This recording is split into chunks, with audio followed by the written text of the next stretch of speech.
تو یعنی کسی بھی کام کو ادا کرنے کی اہلیت، تو یہ 3 طرح کی ہے. یا تو جو اہلیت ہے وہ سرے سے ہو ہی نہ، کسی شخص میں کوئی اہلیت ہو ہی نہ. ایک شخص ایسا ہے کہ جو سویا ہوا ہے، یا ایک شخص ایسا ہے کہ جو پاگل ہے، مجنون ہے، تو اس سے تو کسی بھی چیز کی ادائیگی کا مطالبہ نہیں کیا جائے گا. ایک بندہ سویا ہوا ہے تو اس پر جو ہے کوئی چیز فرض نہیں ہے، وہ اب سویا ہوا ہے. تو یہ اہلیت یا تو سرے سے نہ ہو، یا اگر ہو تو جو ہے نا اس وقت مفقود ہو چکے ہو، جیسے ایک بندہ سویا ہوا ہو. یا اہلیت سرے سے نہ ہو، جس طرح پاگل ہے. تو جو ہے یا تو جو ادا کرنے کی اہلیت ہے یہ 3 طرح کی ہے. پہلی ہے کہ یہ اہلیت سرے سے ہو ہی نہ.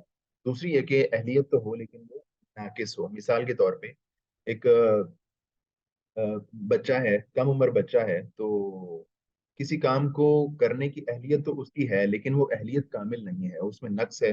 وہ ابھی بڑا نہیں ہوا، بالغ نہیں ہوا، جوان نہیں ہوا. تو اس لیے اس کی اہلیت کسی نہ کسی حد تک تو ہے، لیکن اس اہلیت میں نقص ہے. تیسری ہے کہ اہلیت مکمل طور پر ہو. کوئی بھی عام انسان جو کہ عاقل ہے، بالغ ہے، سمجھدار ہے، جاگ رہا ہے، تو اس کی اہلیت مکمل ہے. تو جو محکوم علیہ شخص ہے وہ 2 طرح کی اس کی قسمیں ہیں. ایک اہلیت وجوب، کسی بھی کام کے واجب ہونے کی اہلیت، اور دوسری ہے کہ کسی بھی کام کو ادا کرنے کی اہلیت. تو اہلیت وجوب ہے، کس بنیاد پہ اس پہ کوئی چیز واجب ہوتی ہے، وہ جو اہلیت ہے وہ یا ناقص ہوگی یا کامل ہوگی. اور جو اہلیت ادا ہے وہ 3 طرح کی ہے. اہلیت یا تو سرے سے ہی نہ ہو، یا پھر جو ہے اہلیت ناقص ہو، یا پھر اہلیت مکمل طور پر ایک شخص میں موجود ہو.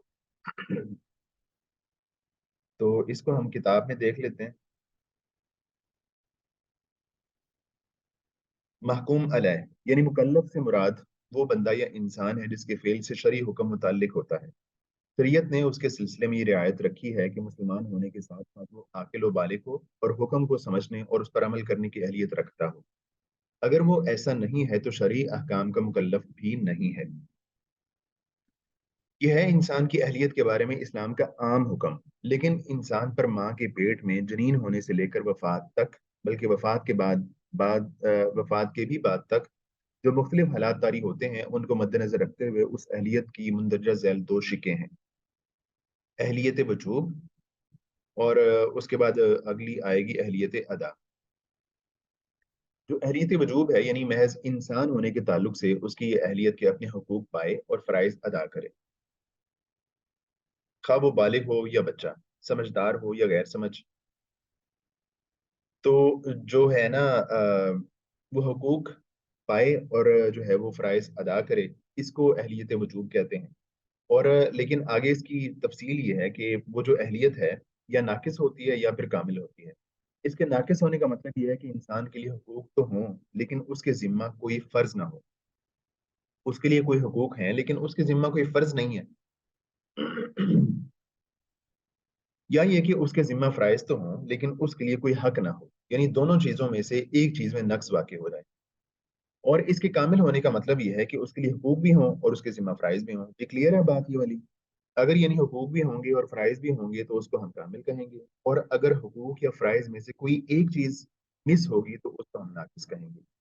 اس کے ناقص ہونے کی مثال ماں کے پیٹ میں جنین کی اہلیت ہے، جس کے حقوق ہوتے ہیں کہ وہ وارث بن سکتا ہے. ایک بچہ جو ہے ماں کے پیٹ میں وجود پا چکا ہے تو اس کا حق یہ ہے کہ اگر اس کا جس کی جائیداد کو اس نے وارث بننا ہے اگر وہ فوت ہو جاتا ہے تو وہ وارث بنے گا.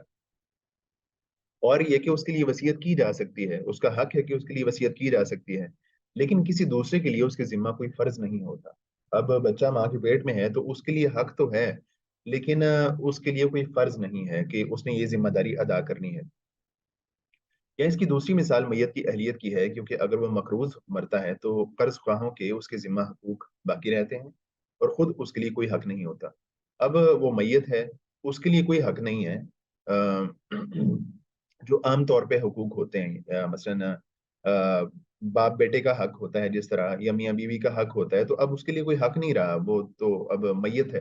لیکن اگر وہ مقروض ہے تو اس کے ذمے جو ہے وہ ایک ذمہ داری رہے گی کہ اس نے جو مقروض ہیں ان کا قرض جو ہے ادا کرنا ہے.